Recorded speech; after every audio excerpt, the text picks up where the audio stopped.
First for example ఇప్పుడు embryo transfer చేసిన తర్వాత పాజిటివ్ వచ్చింది అనుకోండి. చాలామంది అనుకుంటారు పాజిటివ్ వచ్చింది కదా, మనం ఎందుకు మళ్ళీ ఫ్రీజ్ చేసుకోవాలి. నేను కొన్ని రీజన్స్ చెప్తాను ఎందుకు మీరు పాజిటివ్ వచ్చిన తర్వాత కూడా ఫ్రీజ్ చేసుకోవాలి అని. ఎందుకంటే చాలా ప్రెగ్నెన్సీస్, ఐవీఎఫ్ ప్రెగ్నెన్సీ మాత్రం కాదు, న్యాచురల్గా వచ్చిన ప్రెగ్నెన్సీస్ కూడా కొన్నిసారి యూరిన్ ప్రెగ్నెన్సీ టెస్ట్ పాజిటివ్ వస్తుంది, బీటా హెచ్సిజీ రిపోర్ట్ పాజిటివ్ వస్తుంది. దాని తర్వాత ఒక 10 days తర్వాత ఆ బీటా హెచ్సిజీ వాల్యూ అనేది తక్కువ అయిపోతుంది అనమాట.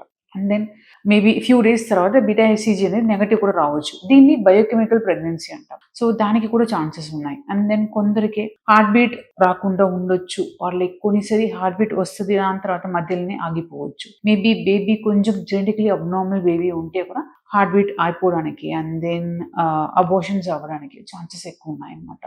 సో అది కూడా కొన్ని రీజన్స్. అండ్ దెన్ కొందరికి 5th monthలో అట్లా గర్భసంచి ద్వారం అనేది లూజ్ అవుతుంది. లూజ్ అయిన తర్వాత వాళ్ళకి అబోషన్ అనేది అయిపోతుంది. దాన్ని సర్వికల్ ఇన్కాంపిటెన్సీ అంటాం. అది కూడా అవ్వడానికి ఛాన్సెస్ ఉన్నాయి. And then maybe 5th month స్కాన్లో చేసినప్పుడు ఏవి కొంచెం అబ్నార్మల్ బేబీ అని పుట్టడానికి ఛాన్సెస్ ఉన్నాయన్నమాట. అబ్నార్మలిటీస్ అనేది డిటెక్ట్ చేయగలుగుతాం.